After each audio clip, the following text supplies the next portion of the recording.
तक नरेंद्र मोदी संसद में नहीं आते थे, वो आते थे तो कहा जाता था कि कहीं विपक्ष की महिला सांसद उन पर हमला ना कर दें। लेकिन ये तो हद ही हो गई दोस्तों। किसने सोचा था कि मात्र 20 दिन के अंदर पूरा का पूरा संयुक्त विपक्ष, जो अपने बूते सरकार बनाने की भी हैसियत में नहीं है, वो बीजेपी को इतना लाचार और मजबूर कर देगा कि उसके दो सबसे बड़े नेता, पहले मोदी और अमित शाह, उनका पूरा 12 साल का तिलिस्म टूट जाएगा। इसके बारे में बहुत चर्चा हो चुकी है कि सत्र में, मॉनसून सत्र जो कि खत्म हो गया, उसमें क्या हुआ क्या नहीं हुआ, अमित शाह आए नहीं आए। लेकिन आपको नहीं लगता कि इस बारे में भी बात होनी चाहिए कि सरकार ने कौन सी भीषण गलतियां कर दी जिसका कोई अंडू नहीं है, और कोई भी चुनाव जीतकर या उसकी गटर मीडिया से नैरेटिव बनाकर सरकार इसे ठीक नहीं कर सकती। दोस्तों, वीडियो में बिना लाग लपेट, बिना भूमिका बनाए सीधा मैं आपके सामने फैक्ट्स रखने वाली हूं। अमित शाह और नरेंद्र मोदी पूरे के पूरे सत्र में नहीं आ पाए। नरेंद्र मोदी से तो कोई अब उम्मीद भी नहीं करता है क्योंकि वो कभी आते भी नहीं है संसद में। लेकिन अमित शाह, जो हमेशा ही लोकसभा में सरकार की तरफ से लीड लेते रहे हो, वो एंटी पेपर लीक की बहस में भी नहीं आए। पूरे सत्र में उनके लिए लापता के पोस्टर्स लगे, उनके नाम के रजिस्टर लेकर लोग घूम रहे थे कि 20 को भी नहीं आए, 21 को भी नहीं आए, एब्सेंट एब्सेंट एब्सेंट, उनके नाम की अटेंडेंस चल रही थी और वो नहीं आए। इस बीच अचानक से जब सत्र खत्म होने वाला था, उसके एक दिन पहले उन्होंने कहा कि मैं तो बहस के लिए तैयार हूं। बीजेपी को लगा, सरकार को लगा कि नैरेटिव भी चल जाएगा, लेकिन नहीं चला। आज आखिर दिन भी सदन में अमित शाह आए तो वंदे मातरम हुआ और अमित शाह चले गए, मतलब सत्र खत्म हो गया। इसने सरकार की कुछ भीषण गलतियां हमारे आगे रखी हैं, जो तभी होती है जब आप लंबे वक्त तक सत्ता के अहंकार में चूर हो जाते हैं। लंबे वक्त तक जो एक कोई भी हो, जिसकी भी सरकार हो, चाहे वो डॉक्टर मनमोहन सिंह की सरकार हो, चाहे नरेंद्र मोदी की सरकार हो, वो वैक्यूम अब हम इस सरकार में देख रहे हैं। जैसे वो गलतियों की लिस्ट मैंने आपके सामने बनाई है। सत्र के पहले दिन पुलिसिया बर्बरता, सरकार को ये बिल्कुल अंदाजा नहीं था।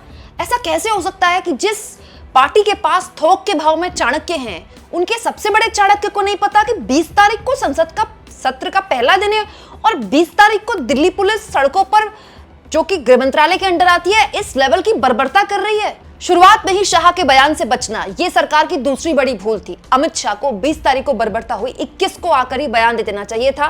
वो बयान जिसको अंत में, आखिर दिन में वो बोलने के लिए आतुर थे, उसी वक्त आ जाना चाहिए था।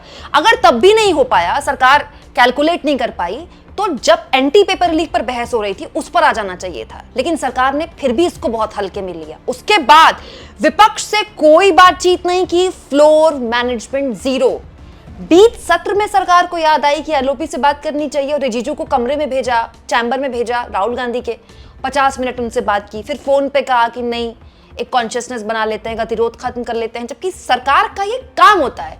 हमने इतने टाइम से, मुझे सर 18-19 साल हो गए पॉलिटिकल जर्नलिज्म करते हुए, जब भी सत्र होता है किसी और दूसरी सरकार में भी, बड़े नेता फ्लोर मैनेजमेंट करते हैं, विपक्ष के लोगों से बात करते हैं, कुछ उनकी सुनी जाती है, कुछ हमारी सुनी जाती है, मतलब हमारी मतलब सरकार की सुनी जाती है, और दोनों बैठ के ऐसे चर्चा कर लेते हैं। मैं आपको बताऊं, इस लेवल तक मैनेजमेंट होता था कि सरकार कहती थी, देखिए, विपक्ष कहता था कि नहीं, इस मामले में तो हमको विरोध करना है, क्योंकि संसद सबके लिए एक इंपॉर्टेंट प्लेस है ना, दिखाने के लिए। संसद लाइव चल रही है, देश देख रहा है कि भाई आप किस मुद्दे को उठा रहे हैं। तो विपक्ष कहता था कि भाई हमको प्रोटेस्ट करना है।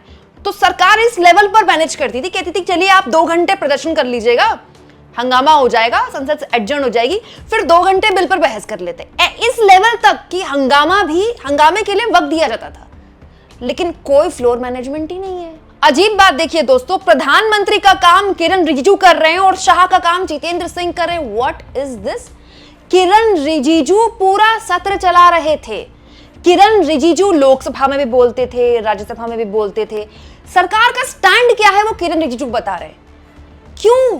क्या सरकार के पास मंत्रियों की कमी है? हालांकि सीनियर मंत्रियों की वाकई में कमी है, लेकिन संसदीय कार्य मंत्री, ऑफ कोर्स संसदीय कार्य मंत्री का ही ये काम है, उनका डिपार्टमेंट ही है, मंत्रालय ही है।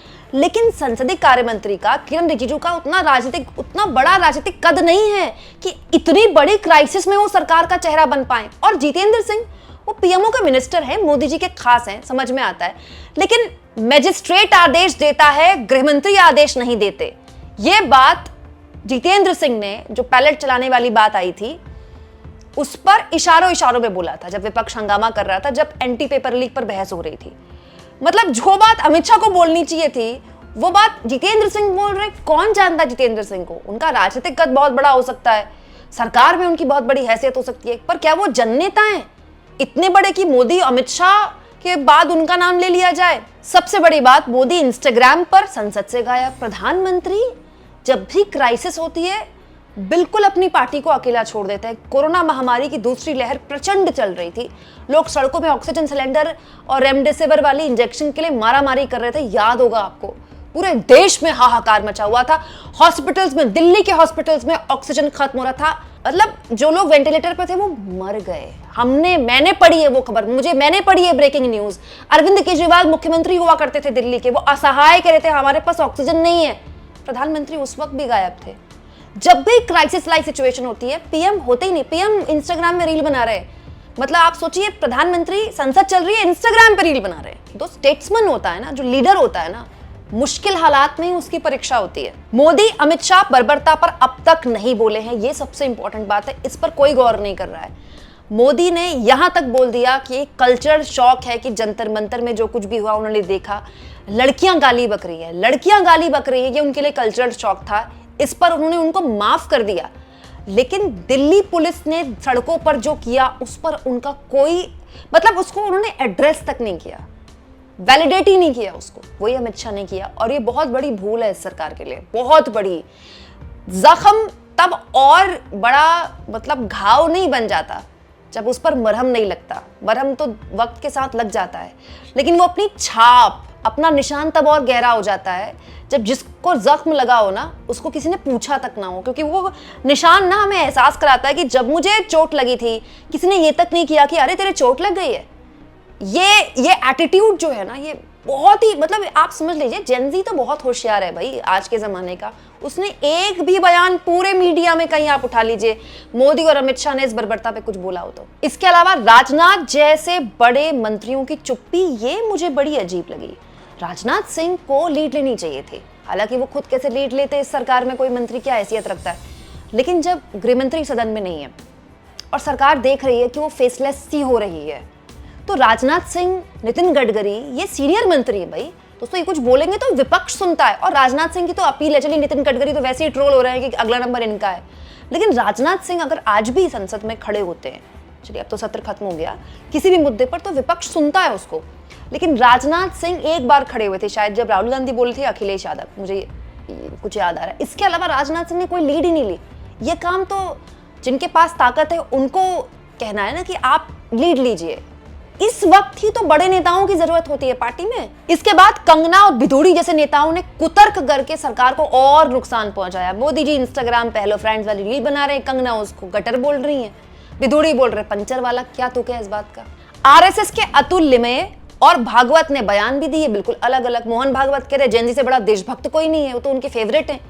और अतुल लिमये कह रहे हैं कि तो जंतर मंतर में जो हुआ है तो एंटी नेशनल थे, संविधान विरोधी थे। इससे आरएसएस और सरकार के बीच का मतलब कंफ्यूजन है, सरकार को पता ही नहीं करना क्या, नैरेटिव कौन सा बनाना है, कंफ्यूजन है उसको लेकर। आप कहेंगे सरकार की बात हो रही तो आरएसएस की बात क्यों कर रही हूँ? खुद इस सरकार के मुखिया अपने आप को संघी बताने में प्राउड करते हैं ना, तो इसमें तो ऐसा भी नहीं कि बीजेपी को जो वैचारिक पूरा एक मार्गदर्शन मिलता है वो तो आरएसएस से ही मिलता है। सरकार बचाव की मुद्रा में दिखी, नेतृत्व का संकट दिखा भयानक। इस सत्र में यह भी दिखाई दिया कि जब अमित शाह और नरेंद्र मोदी इस बीजेपी के पास नहीं होंगे, न्यू इंडिया वाली बीजेपी, तो इस बीजेपी का क्या हश्र होने वाला है। इतनी से मतलब पूर्ण बहुमत से भी कोसों दूर विपक्ष क्या हाल करेगा इस बीजेपी का, जब एक केवल 2 चेहरे गायब हो जाएंगे। 20 दिन में सरकार की हालत खराब हो गई है। राहुल गांधी को टारगेट करके इस सरकार ने बेमतलब उनको बढ़त दे दी। ऐसा कभी हमने नहीं सुना कि एक नेता के लिए पूरा प्रदर्शन कर रही है, संसद में घूम घूम कर मार्च कर रहा है। सत्ता पक्ष राहुल गांधी को लेकर इतना एग्रेसिव होकर आप राहुल गांधी को इतना पॉपुलर बना रहे हैं, इतना ताकतवर बना रहे हैं कि राहुल गांधी के कहने पर संसद पूरी बाधित हो गई है, सरकार लाचार मजबूर हो गई है। जब सरकार अपने आप को लाचार दिखाएगी तो ऑटोमेटिकली विपक्ष मजबूत दिख जाएगा। अब तक परसेप्शन नैरेटिव में कंफ्यूजन, जैसा कि मैंने आपको बताया, अभी बीजेपी को कुछ नहीं पता कि उनको जेनजीज का क्या करना है, उनको एंटी नेशनल बोलना है, गटर बोलना है कि उनको अपना बनाना है, कुछ नहीं पता बीजेपी के लोगों को।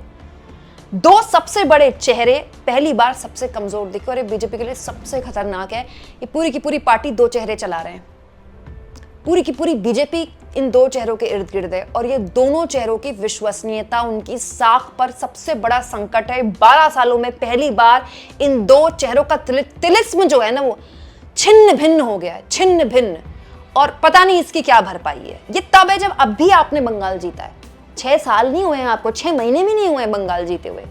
मतलब अभी आपको इतनी बड़ी चुनावी जीत मिली है, उससे पहले आपने बिहार जीता है, उसके बाद आपका ये हश्र हो गया। आप सोचिए आप इस मुद्दे को किस तरह से लेते हैं दोस्तों।